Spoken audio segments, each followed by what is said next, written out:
I want to talk about the platform that people are probably more familiar with, which is WordPress and WooCommerce too. So that's, I think, undisputably the most popular.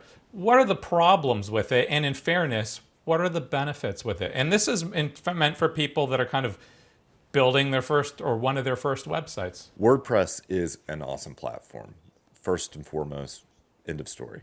It actually powers approximately 45% of the entire, public-facing websites on the internet today. Huge success story. They've built an incredible business. It's a great tool. First, if you're in that early stage of trying to figure out what you want to be when you grow up, it's a great tool because there are virtually limitless numbers and options for starting themes, for website builders, for plugins for different functionalities to different services. And that's really, really useful because it helps you get super quick, easy, fast wins.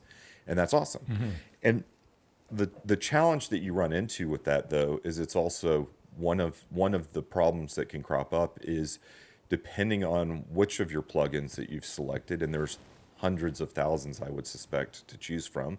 Their search taps out at about 900 or 9,999 options per category that you search in.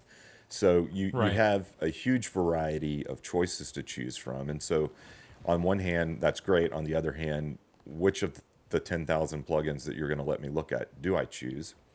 What happens if one of them happens to contain a security vulnerability or an update breaks another one of the plugins that breaks yet another one of the plugins, and all of a sudden now you've got to figure out how to roll back and do developer-y things on your website. I hear WordPress people say they kind of describe it as like a Frankenstein website in a way at some point when you get too many different modules or plugins conflicting with each other.